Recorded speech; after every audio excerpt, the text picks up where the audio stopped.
الحمد لله وحده والصلاة والسلام على من لا نبي بعده أما بعد فأعوذ بالله من الشيطان الرجيم بسم الله الرحمن الرحيم واعتصموا بحبل الله جميعا ولا تفرقوا واذكروا نعمة الله عليكم إذ كنتم أعداء فألف بين قلوبكم فأصبحتم بنعمته إخوانا وكنتم على شفا حفرة من النار فأنقذكم منها كذلك يبين الله لكم آياته لعلكم تهتدون صدق الله العظيم. مخکې درسونو کې دا خبره بار بار راغلی وه چې رسول الله صلی الله علیه وسلم د مدینې منورې د راتلو نه بعد یو میثاق او یو معاهده د خلکو نه واغسته.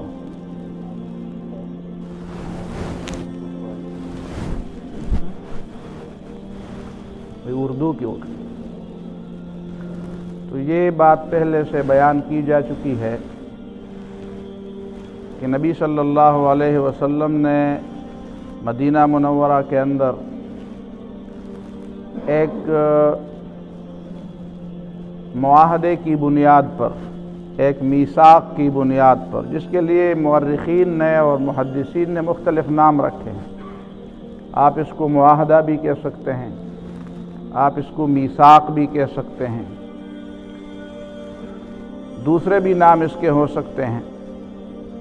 تو ایک معاہدے کی بنیاد پر رسول اللہ صلی اللہ علیہ وسلم نے مدینہ منورہ کے مختلف اقوام کو جمع کیا. اسی معاہدے کی اہمیت کی بنیاد پر قرآن مجید میں بار بار اس کا تذکرہ آتا ہے کہ وعدہ پورا کرنا، معاہدے کی پابندی کرنا. ایک تو وہ ازل والا معاہدہ تھا جس کی تفصیل گزر چکی ہے کہ اللہ تعالیٰ نے سارے انسانوں کو اسی ترتیب کے ساتھ پیدا فرمایا اور پھر ان کو اپنی ربوبیت اور اپنی خدائی پر گواہ بنایا، ان سے اقرار لیا، الست بربکم، کہ کیا میں تمہارا رب نہیں ہوں. اور سب نے، بعد میں پیدا ہونے والے فرعون نے، ابو لہب نے، ابو جہل نے، نمرود نے، قارون نے، سب نے بالاتفاق کہا کہ بلا، کیوں نہیں، آپ ہمارے رب ہیں. تو ایک تو وہ معاہدہ تھا. بعد میں اللہ تعالیٰ نے قرآن مجید میں اور کئی معاہدات کا ذکر فرمایا. انبیاء سے بھی اللہ تعالیٰ نے وعدہ لیا، وَإِذْ أَخَذَ اللَّهُ مِيثَاقَ النَّبِيِّينَ لَمَا آتَيْتُكُم مِّن كِتَابٍ وَحِكْمَةٍ ثُمَّ جَاءَكُمْ رَسُولٌ مُصَدِّقٌ لِّمَا مَعَكُمْ لَتُؤْمِنُنَّ بِهِ وَلَتَنصُرُنَّهُ. اللہ تعالیٰ نے انبیاء سے وعدہ لیا کہ تمہارے بعد جو نبی آئے گا اور اسی بات کی تصدیق کرے گا جو آپ کے پاس ہیں، تو لَتُؤْمِنُنَّ بِهِ، آپ اس پہ ایمان بھی لائیں گے، وَلَتَنصُرُنَّ بِهِ، اور اس کی مدد بھی کریں گے. سارے انبیاء ایک ہی دین کے علمبردار تھے. انبیاء کا دین الگ الگ نہیں تھا، شریعت الگ الگ تھی، یعنی فرعی قوانین الگ الگ تھے. جس طرح ہمارے ہاں ایک آئین ہوتا ہے، ایک تعزیرات کی کتاب ہوتی ہے، تو آئین ایک ہے، تعزیرات مختلف ہو سکتی ہیں، فروع مختلف ہو سکتی ہیں، مختلف علاقوں میں اس میں تبدیلی آ سکتی ہے.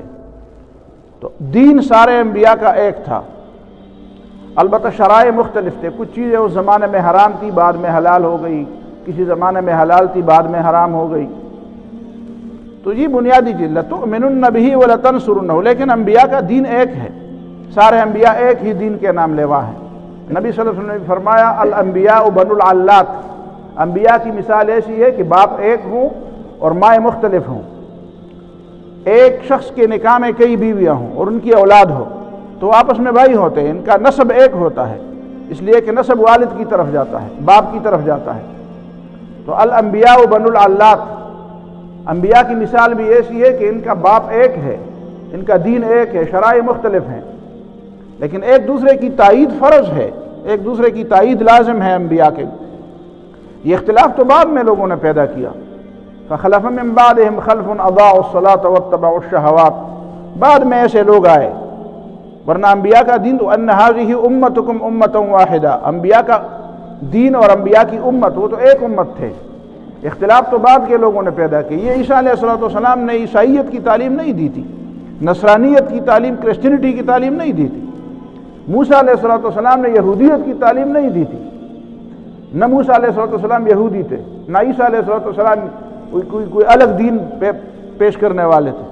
یہ تو بعد میں موسیٰ علیہ السلام کے نام لینے والوں نے اس کے دین کو، جو اصل دین تھا، جو اسلام تھا، اس کو یہودیت بنا دیا، اور عیسیٰ علیہ السلام کے بعد اس کے نام لیوا لوگوں نے اس کے دین کو، جو اسلام تھا، حقیقت میں اسلام تھا، اس کو عیسائیت بنا دیا۔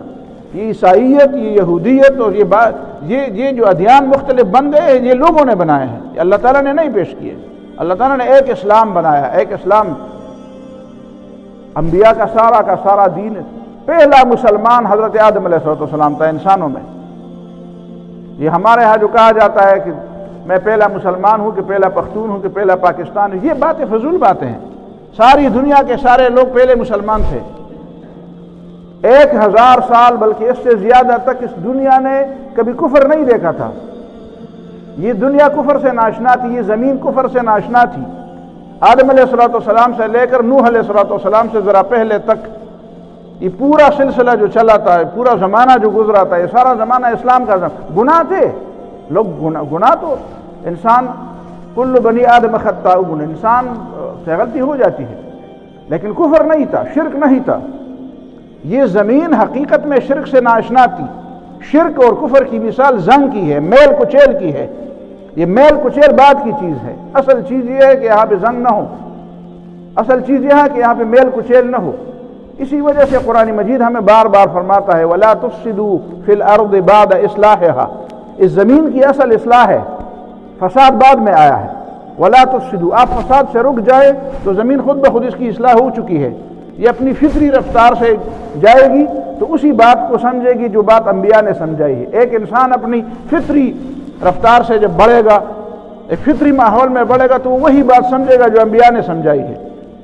یہ فَأَبَوَاهُ يُهَوِّدَانِهِ أَوْ يُنَصِّرَانِهِ أَوْ يُمَجِّسَانِهِ، یہ تو ماں باپ ہوتے ہیں، یہ تو تعلیم ہوتی ہے، تو معاشرہ ہوتا ہے، یہ تو استاد ہوتا ہے کہ جو بچے کو یہودی بناتے ہیں، عیسائی بناتے ہیں یا مجوسی بناتے ہیں، ورنہ وہ فطرت پر پیدا ہوتے ہیں۔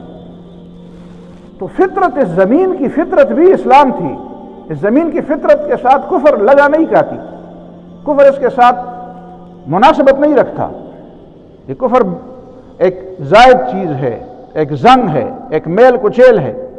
تو انبیاء کے سارا کا سارا دین، سب انبیاء کا دین ایک تھا۔ بعد میں لوگوں نے اختلافات پیدا کیے۔ قرآن مجید میں اللہ تعالیٰ نے انبیاء سے وعدہ لیا کہ لَتُبَيِّنُنَّهُ لِلنَّاسِ، تم لوگوں کے سامنے اس اللہ تعالیٰ کی بات کو بیان کرو گے۔ تو انبیاء کی بھی ذمہ داری تھی بیان کرنا، اور علماء کی بھی اللہ تعالیٰ نے ذمہ داری لے گا۔ وَإِذَا أَخَذَ اللَّهُ مِيثَاقَ الَّذِينَ أُوتُوا الْكِتَابَ لَتُبَيِّنُنَّهُ لِلنَّاسِ، اللہ نے اہل علم سے بھی وعدہ لیا کہ تم بھی لوگوں کے سامنے دین کو بیان کرو گے۔ پھر اللہ تعالیٰ نے یہود کے بارے میں بار بار فرمایا فَبِمَا نَقْضِهِمْ مِيثَاقَهُمْ لَعَنَّاهُمْ وَجَعَلْنَا قُلُوبَهُمْ قَاسِيَةً، یہ جو یہود تھے، اسی وجہ سے ان پر اللہ تعالیٰ کی پٹخار، اللہ تعالیٰ کی لعنت، اللہ تعالیٰ کا غضب ان پر اسی لیے نازل ہوا کہ انہوں نے اللہ تعالیٰ کے وعدوں کو توڑا۔ فَبِمَا نَقْضِهِمْ مِيثَاقَهُمْ، انہوں نے وہ مضبوط وعدے توڑ دیے جو اللہ تعالیٰ سے انہوں نے کیے تھے۔ تو اسی وجہ سے اللہ تعالیٰ اس کو بار بار یاد دلاتا ہے وَأَوْفُوا بِعَهْدِي أُوفِ بِعَهْدِكُمْ وَإِيَّايَ فَارْهَبُونَ، تم نے میرے ساتھ جو وعدہ کیا تو وعدہ پورا کرو، وعدہ پورا کرو، میں بھی وعدہ پورا کر لوں گا۔ تم وعدہ پورا کرو کہ تم کسی اور کی بندگی نہیں کرو گے۔ لا تعبدون وَإِذَا أَخَذَ اللَّهُ مِيثَاقَ بنی اسرائیل لا تعبدون إِلَّا اللَّهَ، ہم نے بنی اسرائیل اور یہود سے وعدہ لیا تھا کہ تم نے اللہ کے علاوہ کسی کی بندگی نہیں کرنی ہے۔ وَبِالْوَالِدَيْنِ إِحْسَانًا، ماں باپ کے ساتھ حسن سلوک کرنا ہے تم نے۔ اسی وجہ سے اس کو فرمایا گیا، ان سے یہی بات بار بار پوچھی جا رہی ہے کہ وَأَوْفُوا بِعَهْدِي، بھائی جو تم نے وعدہ کیا تھا اس وعدے کو پورا کر دو۔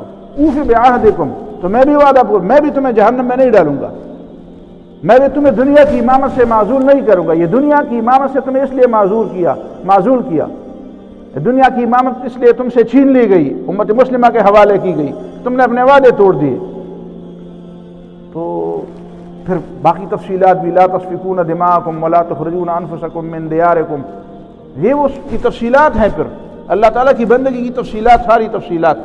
تو اہل علم سے وعدہ لیا گیا۔ اسی بنیاد پر رسول اللہ صلی اللہ علیہ وسلم بھی لوگوں سے بیعت لیتے تھے۔ جب کوئی مسلمان ہوتا تھا تو نبی صلی اللہ علیہ وسلم کے ہاتھ میں ہاتھ ڈالتا تھا، خواتین کے علاوہ۔ خواتین سے نبی صلی اللہ علیہ وسلم نے ہاتھ نہیں ملایا۔ ہمارے یہاں پہ ایک جھوٹا مجدد بنا ہوا ہے، وہ کہتے ہیں مرد عورت سے ہاتھ ملائے تو کیا ہوتا ہے، کیا ہوتا ہے؟ تو پھر وہ آگے بھی جائے تو کیا ہوتا ہے؟ کیا ہوتا ہے کا کیا مطلب ہے؟ کیا ہوتا ہے؟ ہاتھ ملائے تو کیا ہوتا ہے؟ ہاتھ کے بجائے بالکل گلا ملائے تو کیا ہوتا ہے؟ کیا ہوتا ہے کا کیا مطلب ہے؟ آپ پھر یہ جائز تو سمجھیں گے، پھر اپنی بیٹی کے لیے جائز سمجھیں گے، اپنی بہن کے لیے، اپنی بہو کے لیے، اپنی بیوی کے لیے جائز سمجھیں گے؟ تو یہ دوسرے کے لوگوں کے لیے کہ دوسرے کی بیٹیاں جوان اور لڑکوں کے ساتھ ہاتھ ملائے، دوسرے کی بیٹیاں جوان بچوں کے ساتھ ہاتھ ملائے، کالجوں میں، یونیورسٹیوں میں، بازاروں میں، میل ہوٹلوں میں۔ نبی صلی اللہ علیہ وسلم نے ہاتھ نہیں ملایا۔ ما مست ید رسول اللہ صلی اللہ علیہ وسلم ید امرأۃ قط، نبی صلی اللہ علیہ وسلم کا ہاتھ کسی اجنبی عورت کے اوپر نہیں لگا۔ نبی صلی اللہ علیہ وسلم نے کسی اجنبی عورت کے ساتھ ہاتھ نہیں ملایا۔ یہ تعلیمات ہیں نبی صلی اللہ علیہ وسلم کی، اور یہ ہاتھ ملانا پھر ہاتھ ملانے تک نہیں رہتا، پھر آگے جاتا ہے مسئلہ۔ تو یہ کون سا اسلام تم بتا رہے ہو کہ یہ جائز ہے، اس میں کوئی قباحت نہیں ہے؟ تو رسول اللہ صلی اللہ علیہ وسلم مردوں سے بیعت لیتے تھے، اور بیعت لیتے وقت یہ لا ہاتھ ملاتے تھے۔ بیعت کا مطلب ہے بیع، ہم کہتے ہیں بیع، انگریزی میں بھی بائنگ، فروخت، خرید و فروخت، بائی بیک، میں بیچ دوں پھر واپس لے لوں۔ اس کا مطلب جب لوگ بیع کرتے تھے، ایک آدمی چیز بیچتا تھا، دوسرا خریدتا تھا، تو وہ ہاتھ میں ہاتھ دیتے تھے۔ ہمارے ہاں بھی پرانے زمانے میں ہوتا تھا، یہ قول راکا، ویزا قول راکا، نلاس بے پلاس کے ورک اداس، اس کو قول کہتے، کہا کرتے۔ پتہ نہیں آپ کے علاقے میں کیا ہوتا، ہمارے مردان میں مجھے یاد ہے قول کہا کرتے، قول رہا، بس قول شو، ہاں جی بس قول میں کڑے، بس میرا قول ہے، میری زبان ہے، میں نے لفظ منہ سے نکالا ہے۔ تو نبی صلی اللہ علیہ وسلم ہاتھ میں ہاتھ لے کر بیعت کرتے تھے۔ تو یہ بھی ایک معاہدہ ہے، یہ بھی ایک بیعہ ہے، یہ ایک نیا معاہدہ۔ پھر رسول اللہ صلی اللہ علیہ وسلم جب مدینہ منورہ تشریف لے گئے تو وہاں میں مختلف اقوام آباد تھی، مختلف اقوام۔ دیکھیں نا، اوس اور خزرج جو قبائل تھے وہ ایک دوسرے کے ساتھ لڑتے تھے، دونوں مدینے کے باشندے تھے، لیکن دو بڑے بڑے قبیلے تھے، وہ ایک دوسرے کے ساتھ لڑتے تھے، سال تک چھوٹی چھوٹی باتوں پر لڑتے تھے۔ تنگ آ گئے تھے اس لڑائی سے، چاہتے تھے کہ ہمیں کوئی راستہ دکھا دے، ان لڑائیوں سے ہم تنگ آ گئے ہیں، کوئی امن ہو، کوئی چین کی زندگی ہمیں نصیب ہو۔ اور وہ جو یہود تھے وہ بھی لڑتے تھے، وہ آپس میں اسی طرح نہیں تھے، ڈائریکٹ نہیں لڑتے، وہ انڈائریکٹ لڑتے تھے۔ وہ ایک فرقہ ان کے ساتھ مل جاتا تھا، دوسرا فرقہ ان کے ساتھ مل جاتا تھا، اور ان کو مدد دیتے تھے، دوسرا فرقہ ان کو مدد دیتے، ان کو آپس میں لڑاتے تھے تو خود بھی لڑتے تھے پھر آپس میں۔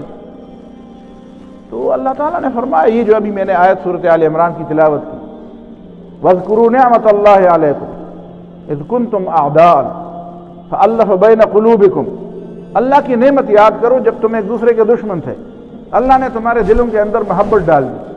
فَأَلَّفَ بَيْنَ قُلُوبِكُمْ فَأَصْبَحْتُمْ بِنِعْمَتِهِ إِخْوَانًا، تم اللہ کی نعمت کی بنیاد پر بھائی بھائی بن گئے۔ اب دیکھیں نبی صلی اللہ علیہ وسلم نے کیسے بھائی بھائی بنا دیا، صرف اسی بات پر نہیں کہ آپ نے عقیدہ رکھا ہے بس بھائی بھائی بن جاؤ۔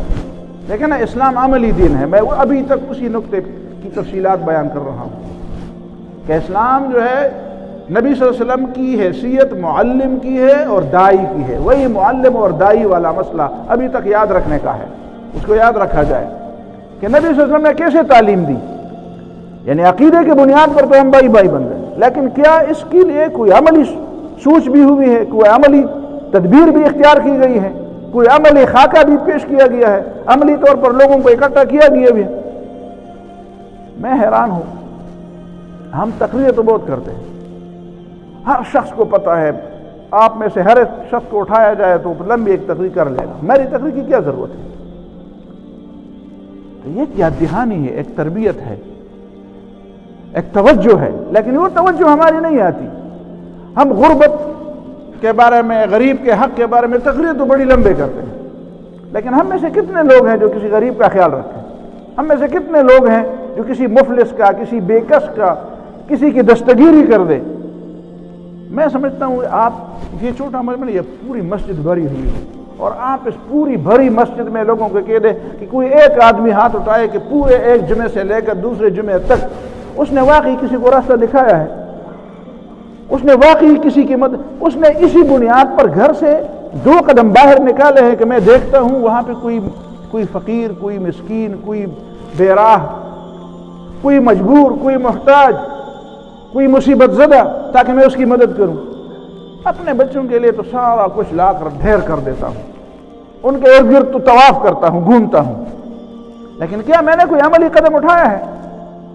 آج مجھے کسی نے بھیجا ہندوستان سے، کسی نے کسی ذریعے سے بھیجا ہوگا، کہتے وہیں پہ میں نے دیکھا فٹ پاتھ پر لوگ سو رہے تھے، فٹ پاتھ پر لوگ سو، اور ایک ہندو، شرم کی بات ہے مسلمانوں کے لیے، ایک ہندو رات کو گھر سے کمبلے اٹھا کر، جو سردی سے ٹھٹھرے ہوئے لوگ تھے جو فٹ پاتھوں پر سوئے ہوئے تھے، ایک ہندو کمبل اٹھا کر ایک کے اوپر ڈال دیتا تھا، آہستہ آہستہ، تاکہ وہ جاگ بھی نہ جائے، وہ مجھے دیکھ بھی نہ لے کہ میں کون ہوں، اس کی نیند بھی خراب نہ ہو جائے۔ یہ شرم کی بات ہے مسلمانوں کے لیے۔ ہندوستان میں کروڑوں مسلمان رہتے ہیں، پاکستان میں سارے مسلمان ہیں، کوئی ایک مثال کوئی بتا سکتا ہے کہ جہاں پہ کسی کو سردی لگ رہی تھی تو کسی نے ایسا کیا؟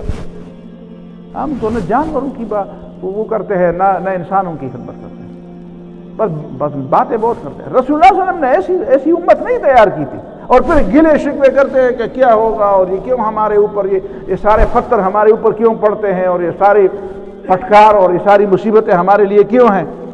علامہ اقبال نے جو شکوہ، وہی ہماری زبان تھی نا، کہ برق گرتی ہے تو بیچارے مسلمانوں کے اوپر سارے برق اور ساری بجلیاں مسلمانوں پر گرتی ہیں۔ کیوں گرتی ہیں؟ اسی لیے گرتی ہیں کہ ہم نام کے مسلمان ہیں، ہم نے اسلام کا نام استعمال کر دھوکہ کیا۔ اس شخص کو نہیں پکڑا جائے گا جس نے جعلی طور پر یہ پھول یہاں پہ رکھے ہوں کہ میں ایس پی ہوں اور میں جرنیل ہوں اور میں میجر ہوں، اور حقیقت میں ہوتا نہیں ہے، اس کے خلاف مقدمہ نہیں چلا جائے گا۔ جو جعلی میجر بنے، جو جعلی ایس پی بنے، ہم وہی جعلی لوگ ہیں۔ ہم نام لیتے ہیں، لیکن ہم نبی صلی اللہ علیہ وسلم سے یہ سیکھے کہ نبی صلی اللہ علیہ وسلم کی تعلیم یہ تھی، فرمایا انما المؤمنون اخوۃ، سارے مسلمان بھائی ہیں۔ کیسے بھائی ہیں؟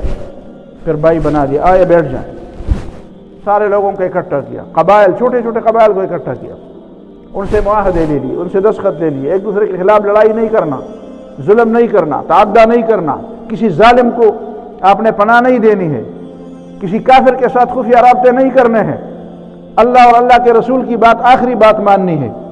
اور پھر ایک ایک شخص کو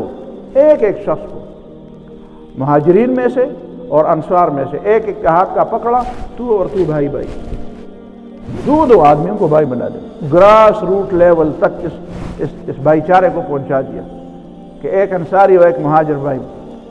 آپ حیران ہو جائیں گے کہ اس کے اندر کتنی ہمت ہے۔ آپ سوچتے تھک جائیں گے کہ رسول اللہ صلی اللہ علیہ وسلم نے ان کے درمیان جو مواخات قائم کی، مواخات، بھائی چارہ، وہ بھائی چارہ ایسا نہیں تھا کہ مسجد میں تقریر کر دی کہ سارے بھائی ہو، بات ختم، اور پھر لوگ کہیں گے کہ انشاءاللہ جمعے کے دن آئیں گے تو پھر تقریر ہوگی۔ یہ تو ہمارا تو مزاج ہی بگڑ گیا ہے، نہیں، وہاں پہ ایک کے ہاتھ میں دوسرے کا ہاتھ دے دیا کہ تو اور تو بھائی ہے۔ اور پھر صحابہ کرام میں پھر ایسی مثالیں ہوئی، عبد الرحمن بن عوف رضی اللہ تعالیٰ عنہ کی مثال سب کو پتہ ہے کہ جب انصاری بھائی نے اس سے کہا کہ آپ چاہیں تو میں اپنی بیوی بھی آپ کے لیے طلاق دے دوں، اس کو میں ایک بیوی کو بھی طلاق دے دوں،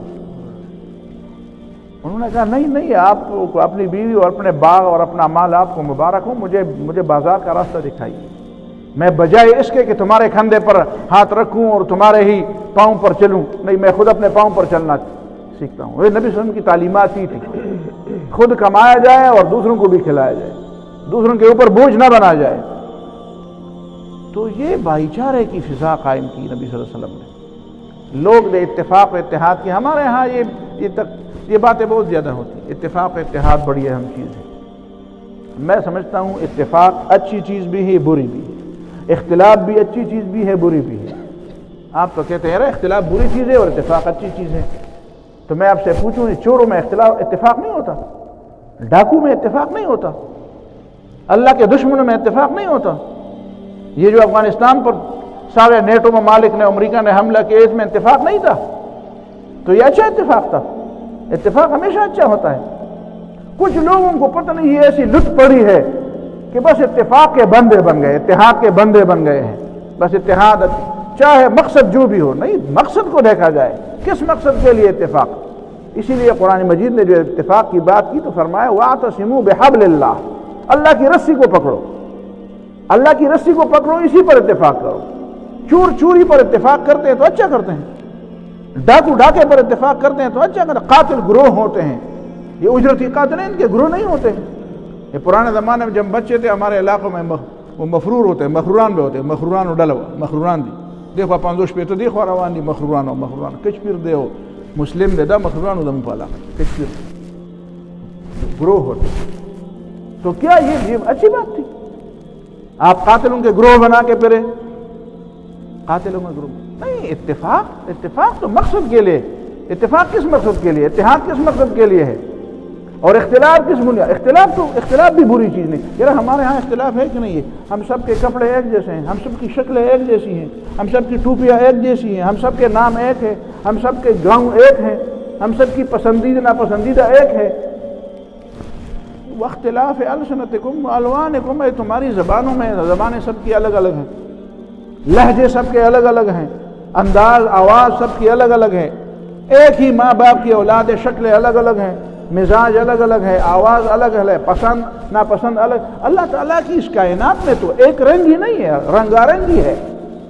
دن سفید ہے تو رات اندھیر ہے، آسمان اوپر ہے زمین نیچے ہے، کچھ چیزیں کڑوی ہیں کچھ چیزیں میٹھی ہیں، کبھی انسان ہنستا ہے کبھی روتا ہے، کبھی پیدا ہوتا ہے کبھی مرتا ہے، کبھی خوش ہوتا ہے کبھی ناراض ہوتا ہے، کبھی معزز ہوتا ہے کبھی بے عزت ہوتا ہے، کچھ لمبے تڑنگے ہیں کچھ چھوٹے قد والے ہیں، یہ کچھ مرد ہے کچھ مؤنث ہے۔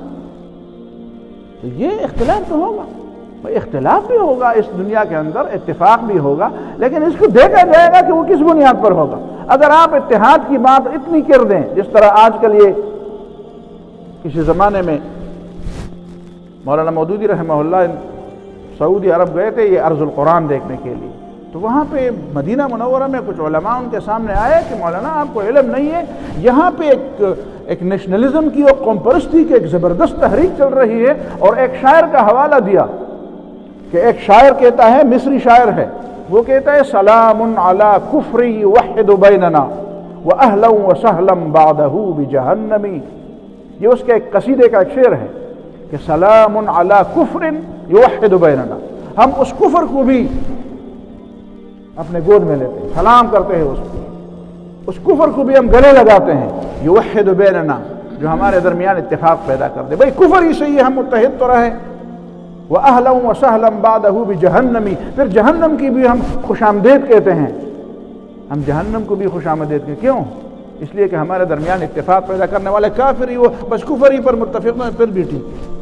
یہ اپنے آپ کو مسلمان سمجھتے ہیں، مسلمان سمجھتے ہیں۔ کفر پہ اتفاق کرنا چاہیے، کفر بھی بھئی کفر پہ بھی تو مکہ میں اتفاق تھا، یہ مکہ میں کفر میں اتفاق، مکہ کے اندر کفر پہ اتفاق نہیں تھا۔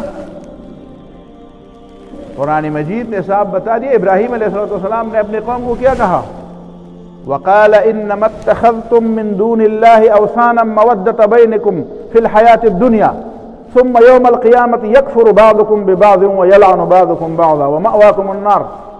تم نے یہ بت پرستی کیوں اختیار کی ہے، یہ بت کیوں اختیار کی؟ یار جی یہ ہمارے اتفاق کے لیے ضروری ہے، ہم اسی پر متفق ہیں۔ انما اتخذتم من دون اللہ اوثانا مودۃ بینکم فی الحیاۃ الدنیا، یہ تمہارے درمیان دوستی پیدا کرنے کے ذریعے ہے۔ یہ جی بری بات ہے، لیکن ہم اسی بات پر اتفاق کر چکے ہیں، کیا کرے اگر میں کہہ دوں تو پھر اتفاق ختم ہو جائے گا، پھر تو نعوذ باللہ لوگ نبی صلی اللہ علیہ وسلم کے بارے میں کیا کہیں گے؟ جب نبی صلی اللہ علیہ وسلم نے ایمان کی بات نہیں کی، قرآن کی بات نہیں کی، بعثت کی بات نہیں ہوئی، رسالت کی بات نہیں کی، توحید کی بات نہیں کی، تو سارے مکے کے لوگ متفق نہیں تھے؟ کیا مکے میں کسی نے کسی کو پکڑ کر کے حضرت بلال کو کسی نے گھسیٹا تھا؟ حضرت بلال پر یہ ظلم ہو رہے تھے اس وقت، ٹھیک ہے غلام، عام غلام کے اوپر جو زندگی تھی وہ بھی گزارتے تھے، لیکن کسی نے اس کے سینے کے اوپر پتھر تو نہیں رکھے تھے۔ یہ تو نبی صلی اللہ علیہ وسلم کو لوگوں نے تانے دیے کہ تمہارے آنے کے بعد ہمارا اتفاق ہی ختم ہو گیا، ایک ہی گاؤں کے لوگ تھے، مزے سے رہتے تھے، محبت ہوتی تھی، ایک دوسرے سے ملتے تھے، تم نے آ کر جو کلمہ توحید کی بات کر دی تو باپ کو بیٹے کے خلاف لڑا دیا۔ اب باپ اور بیٹے کی بھی لڑائی ہے، بھائی اور بھائی کی بھی لڑائی ہے، بھائی اور بہن کی بھی لڑائی ہے، چچا ماموں کے درمیان۔ تو یہ تو سارا اختلاف تمہاری وجہ سے پیدا ہوا، تو آپ اس کا کیا جواب دیں گے؟ اچھا، کفر پر بھی اتفاق ضروری ہے۔ اتفاق کفر سے بھی زیادہ شرک و اسلام و یعنی اسلام سے زیادہ اہم ہے، کفر پر بھی اتفاق ضروری ہے۔ ضروری نہیں ہے، آپ دیکھیں مقاصد کو دیکھیں ذرا، آپ مقاصد کو دیکھیں، مقصد کیا ہے اس کا؟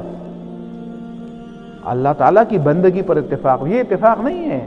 اسی کو اتفاق کہیں گے تو پھر ایک کہاں سے اتفاق ہے کہ کہتے ہیں ہم اکٹھے ہو جائیں، دوسرے کہتے ہیں ہم اکٹھے ہو جائیں گے، اور پھر وہ اکٹھے ہو جائیں گے، ان پر حملہ کریں گے، اور اکٹھے ہو جائیں گے، ان پر حملہ کریں گے۔ یہ تو پھر جدلیاتی فلسفہ ہوا، یہ تو وہی جدلیاتی فلسفہ ہوا جو مارکس کا فلسفہ ہے کہ جس کے پاس قوت ہوتی ہے وہ دوسرے کو کھا جائے، اس کو حق ہے۔ یہودی کہتے ہیں مائٹ از رائٹ، جس کے پاس قوت ہوتی ہے اس کو حق ہوتا ہے دوسرے کو کھا لے، جو طاقتور ہوتا ہے وہ کمزور کو کھا لے، اسے حق ہے، بھئی تو طاقتور بن، تو اس کو کھا۔ یہ تو جدلیاتی شیطانی فلسفہ ہے، اسلام کا فلسفہ یہ نہیں ہے۔ اسلام کا فلسفہ پوری دنیا کے انسانیت کے درمیان اخوت پیدا کرنا، اسی بنیاد پر کہ وہ اللہ کے بندے بنے، اللہ کی بندگی کی بنیاد پر۔ یہ ہمارے ہاں جو عجیب عجیب باتیں ہو رہی ہیں، کبھی تو یہ بات ہو رہی ہے یار سارے ادیان کو ایک کر دو، سارے ادیان و مذاہب کو ایک کر دو، وحدت الادیان کا فلسفہ۔ باقاعدہ یونیورسٹیوں میں اس کے لیے چیئر رکھے ہوئے ہیں، ڈپارٹمنٹ کھولے ہوئے ہیں کہ سارے ادیان کیسے ایک ہو سکتے ہیں؟ ایک دین کہتا ہے خدا ایک ہے، دوسرا کہتا ہے نہیں خدا نعوذ باللہ تین ہے، تو آپ کیا کہیں گے؟ تین بھی ہیں ایک بھی ہیں؟ ہم کہتے ہیں عیسیٰ علیہ السلام اللہ تعالیٰ کے رسول ہیں، عیسائی کہتے ہیں نہیں وہ اللہ تعالیٰ کے بیٹے ہیں۔ ہم کہتے ہیں خدا کا کوئی بیٹا نہیں، متخذ اللہ من ولد، اللہ نے کسی کو بیٹا نہیں بنایا۔ وہ کہتے ہیں نہیں اللہ نے بیٹا بنا دیا۔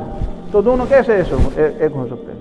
یہودی کہیں گے نعوذ باللہ عیسیٰ علیہ السلام ایسے تھے بغیر باپ کے کیسے پیدا ہوئے، الزام لگاتے ہیں۔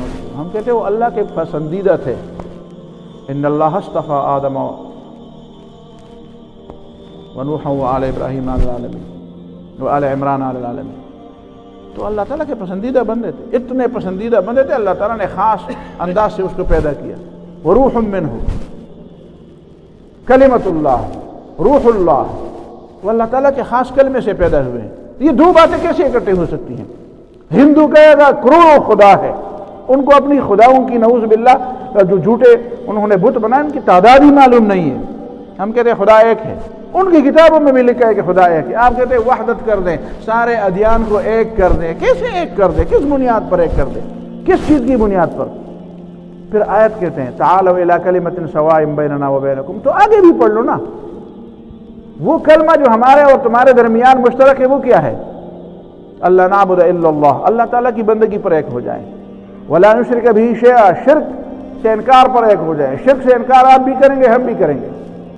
ولا يتخذ بعضنا بعضا اربابا من دون اللہ، ایک دوسرے کو خدا نہیں بنائیں گے، اسی ایک بات پر متفق ہو جائیں۔ تو یہ پھر ٹھیک ہے، آپ مان لیں کہ اللہ ایک ہے، وحدہ لا شریک ہے۔ ہم تو پہلے سے کہہ رہے ہیں۔ کچھ لوگ کہتے ہیں مسالک کے درمیان ہم آہنگی، یہ بات ٹھیک ہے، مسلکوں کے درمیان ہم آہنگی، لیکن ذرا یہ بھی بتائیے اور کھل کر بات ہونی چاہیے، یہ مسلکوں کا اختلاف ان کو ہوا کون دیتا ہے؟ یہ اختلاف پیدا کون کر رہا ہے؟ یہ اتنی بنڈل کتابیں، ہزاروں کتابیں، یہ کس کے پیسوں سے چھپوائی جا رہی ہیں؟ کون اس کو ہوا دے رہا ہے؟ یہ شیعہ سنی فسادات کو زیادہ بڑھکا کون رہا ہے؟ لٹریچر کہاں سے آ رہا ہے؟ نیا لٹریچر کہاں سے تیار ہو رہا ہے؟ یہ فتوے کہاں سے؟ آپ ایک غریب آدمی کو پکڑ رہے ہیں، آپ نے یہ کہا اور نے وہ کہا، ان لوگوں کو پکڑے جہاں سے کروڑوں اربوں کا خرچہ ہو رہا ہے، جو لڑا رہا ہے انسانوں کو، کبھی عرب و عجم کے نام سے۔ یہ عراق میں لڑائیاں ہو رہی ہیں، آپ ذرا شام میں عراق میں جا کے دیکھ لیں، عرب اور عرب لڑا رہے ہیں، تو کہتے ہیں یہ سنی ہے یہ شیعہ ہے، اگرچہ دونوں عرب ہوں۔ جہاں پہ یہ بات نہیں ہوتی کہتے ہیں یہ عجمی ہے یہ عربی ہے، اس لیے آپ بھی دونوں آپس میں لڑیں۔ وہاں پہ آپ پوچھتے ہیں آپ ان سے کیوں لڑتے ہیں؟ کہتے ہیں عجمی ہے، میں عربی ہوں۔ کہتے ہیں اچھا ادھر بھی تو وہ بھی عجمی ہے، وہ بھی عربی ہے، تو بھی عربی ہے۔ کہتے ہیں نہیں، وہ شیعہ ہے، میں سنی ہوں۔ جہاں شیعہ سنی کی لڑائی ہو سکتی ہے وہاں پہ شیعہ سنی کے نام سے لڑا دو۔ جہاں پہ عربی عجمی کی لڑائی ہو سکتی ہے، چاہے دونوں سنی ہو، چاہے دونوں شیعہ ہوں، ان کو اسی نام سے لڑا دو۔ یہ کون لڑا رہا ہے؟ اس پر پیسہ کون خرچ کر رہا ہے؟ پروپیگنڈا کون کر رہا ہے؟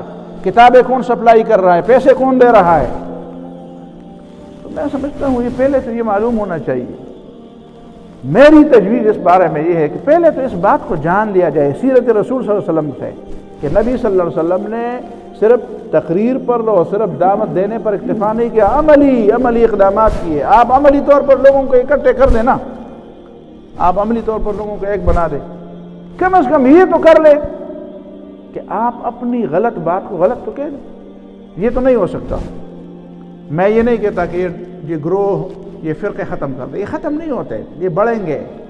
میرے خیال میں آپ میں سے اگر کوئی یہ اس کا پروجیکٹ ہو کوئی اور لے لے یہ اس کی کہ میں اپنی ریسرچ کا ٹاپک یہ بناؤں گا کہ میں دیکھوں گا کہ نئے اس ایک سال میں کتنے نئے فرقے بن گئے، میرے خیال میں وہ قابو نہیں کر سکے گا۔ اس پاکستان کے اندر جتنے فرقے ہیں وہ شمار نہیں کر سکے گا، وہ گن نہیں سکے گا۔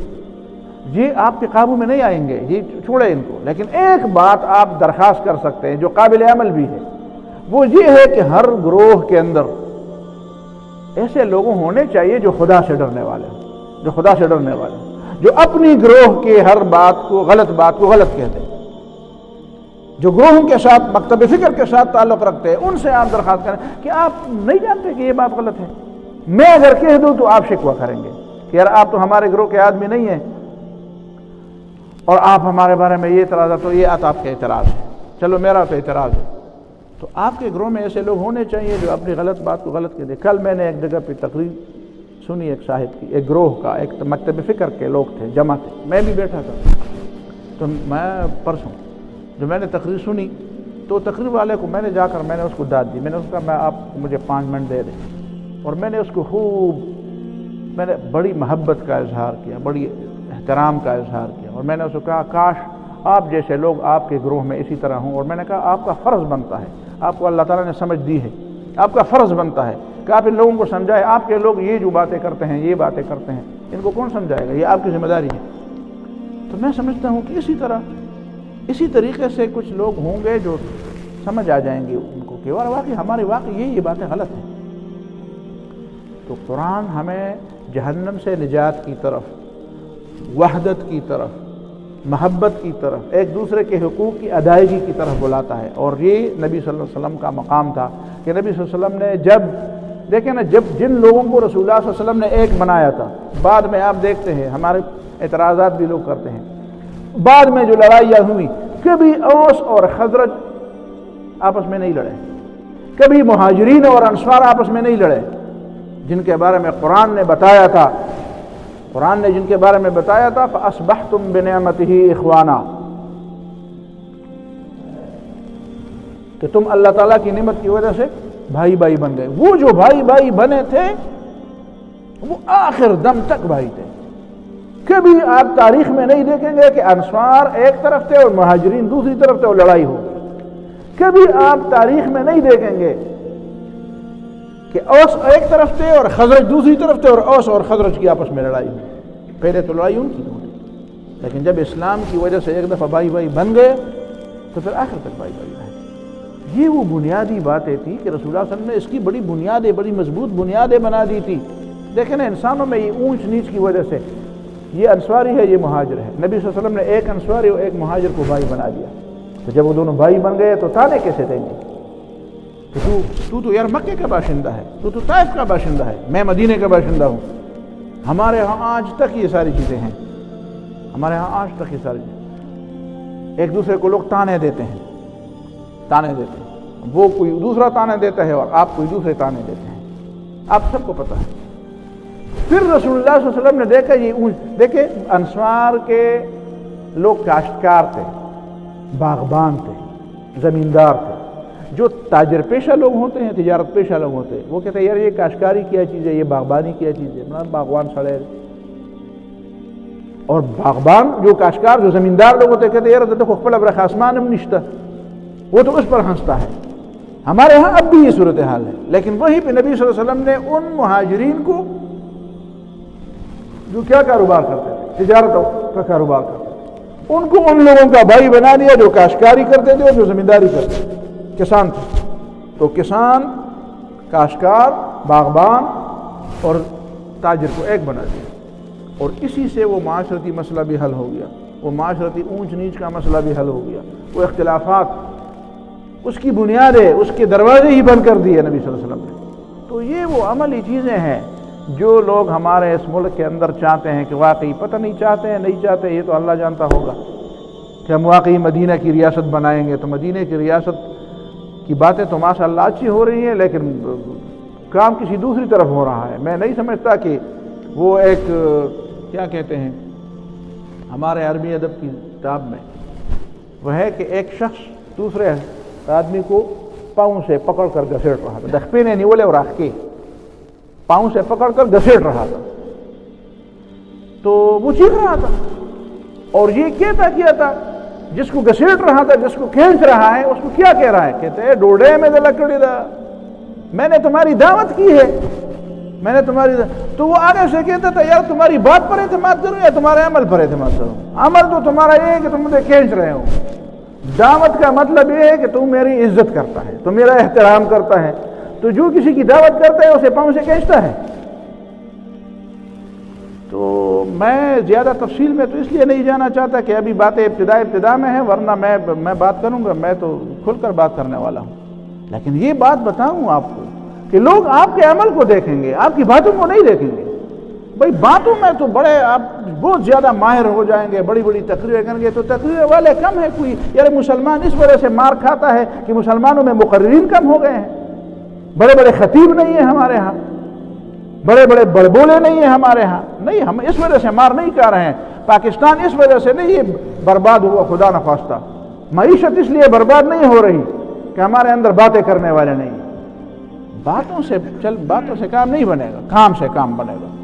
تو میں سمجھتا ہوں رسول اللہ صلی اللہ علیہ وسلم کی اس مدینے کی ریاست ہمارے، اور اس میں پھر بڑے بڑی باتیں ہیں، بڑی یہ مواخات کی بات پر آپ دیکھیں.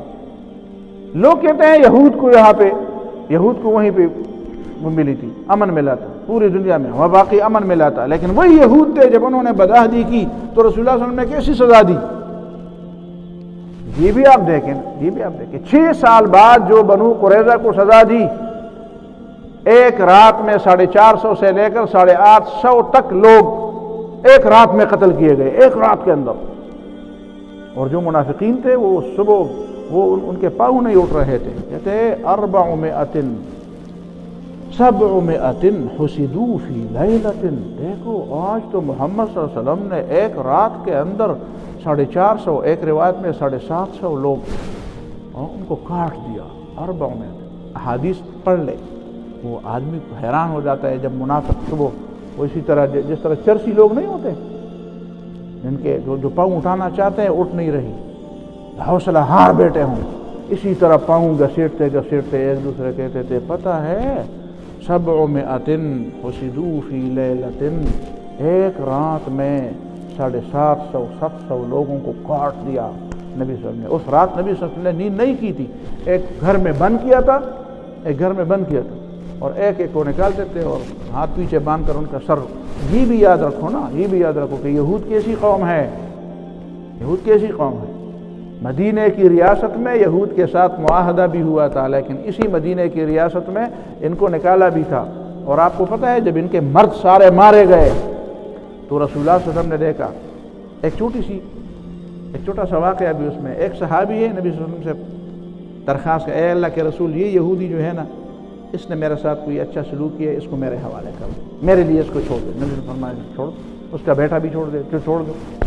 تو وہ یہودی پوچھتا ہے ہمارے دوسرے یہودی کہاں گئے؟ وہ بے وقوف تھا، وہ نہیں سمجھتا تھا کہ ان کو قتل کیا گیا. کہتے ہیں وہ تو وہی پڑے ہیں، وہ وہی کھڑے میں پڑے ہیں. اچھا قتل کیا گیا ہے؟ ہاں.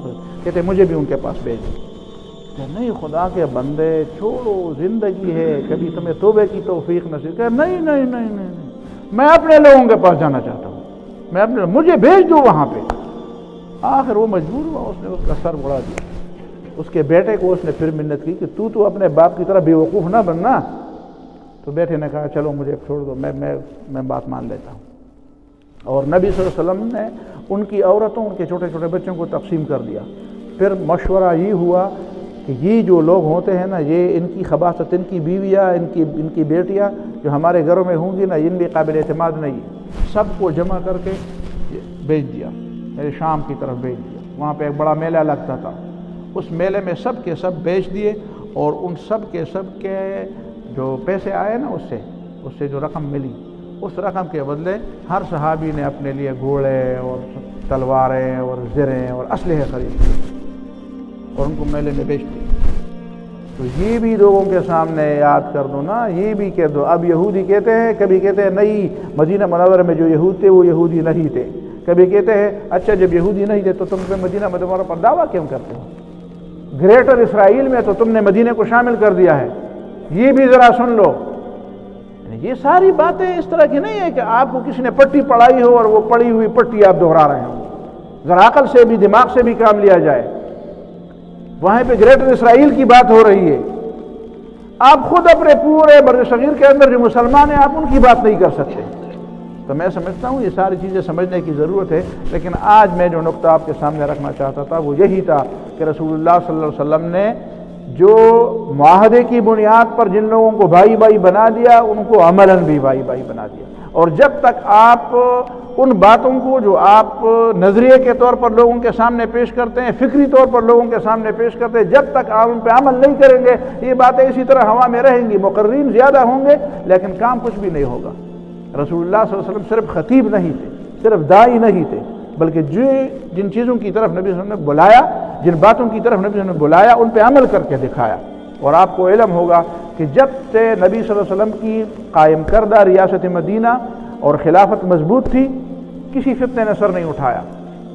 حضرت عمر رضی اللہ تعالیٰ عنہ کے زمانے میں کوئی اسی طرح کی چھوٹی چھوٹی بات ہوتی تو حضرت عمر رضی اللہ عنہ فوراً کھڑے ہو جاتے، کیا بات ہو گئی ہے ادھر؟ ایک دفعہ لوگوں سے کہہ رہے ہیں، حضرت حذیفہ سے، میرے جو وزیر ہیں، اس زمانے میں وزیر سمجھے، جو گورنر ہیں، جو حکمران ہے، جو حکمران طبقہ ہے، حکومت کرنے والا طبقہ، علاقوں کے ذمہ دار، ان میں سے کوئی منافق ہے؟ پہلے تو اپنے بارے میں پوچھتے ہیں۔ حضرت حذیفہ کو رسول اللہ صلی اللہ علیہ وسلم نے منافقین کے بارے میں بتایا تھا، تو حضرت عمر رضی اللہ عنہ سے پوچھتے ہیں کہ میرا نام بتایا تھا؟ کہتے ہیں نہیں آپ تو جنتی ہیں، آپ تو عاشرہ مبشرہ میں ہیں۔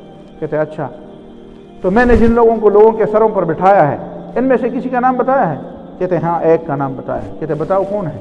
کہتے ہیں میں نہیں بتاؤں گا، میں نہیں بتاؤں۔ آپ کیا خیال سمجھتے ہیں، بتانا چاہتے کہ نہیں بتانا چاہتے؟ وہ سمجھتے تھے میں بتاؤں گا آپ کو، تو میں بتاؤں گا کہ مجھے رسول اللہ نے بتایا۔ بعد میں 100 سال بعد، 1000 سال بعد جو لوگ آئیں گے ان کو کون بتائے گا؟ نہیں، یہ آپ کی ذمہ داری ہے، آپ حکمران ہیں، آپ امیر المومنین ہیں، آپ معلوم کر لیں کون منافق ہے، اور اس بات کا اہل نہیں ہے کہ مسلمانوں کے گردن کے اوپر بیٹھ جائے۔ تو پھر حضرت عمر رضی اللہ عنہ کی تو نیند اڑ گئی۔ 3 دن مسلسل غور و فکر کے نتیجے میں ایک ایک شخص کے بارے میں معلومات لیتے تھے، ایک ایک فرد کے بارے میں، چھوٹے بڑوں کے بارے میں۔ آخرکار ایک آدمی کو کان سے پکڑ کر نکلو یہاں، معزول کر دیا۔ تو حضرت حذیفہ بن یمان رضی اللہ عنہ کو پتہ چلا کہ فلان شخص کو اس نے معزول کر دیا۔ تو حضرت عمر رضی اللہ عنہ کے بارے میں فرمایا کہ انما اہدی الیہ، اللہ تعالیٰ کی طرف سے اس کی رہنمائی ہو گئی۔ جب انسان محنت کرتا ہے، جب انسان اللہ تعالیٰ کے قریب ہونا چاہتا ہے تو اللہ تعالیٰ بھی اس کی دستگیری کرتا ہے۔ والذین جاہدوا فینا لنہدینہم سبلنا، جو ہمارے لیے جدوجہد کرتے ہیں، ہمارے راستے میں جہاد کرتے ہیں، ہم ان کو اپنے راستے دکھاتے ہیں۔ تو حضرت عمر رضی اللہ تعالیٰ عنہ کی تائید ہو گئی، حضرت حذیفہ نے تائید کی، وہی منافق تھا۔ تو یہ ذمہ داری ہے، اور اس وقت کوئی سر نہیں اٹھا سکتا تھا۔ بعد میں جب تھوڑی سی نرمی ہو گئی تو ایک ایک فتنہ اٹھنے لگا، دوسرا فتنہ اٹھنے لگا۔ تو جب سے آپ وہ نظام نہیں بنائیں گے، جب وہ نظام مضبوط بنیادوں پر نہیں قائم کریں گے تو فتنے تو اسی طرح سر اٹھاتے رہیں گے۔ فتنوں کی سرکوبی کرنی ہے تو پھر آپ نے وہ نظام درست کرنا ہے۔ تو یہ وہ بنیادی باتیں ہیں جو میں نے آپ کے سامنے رکھی۔ اقول قولی ھذا واستغفر اللہ لی ولکم وللسائر۔ ربنا آتنا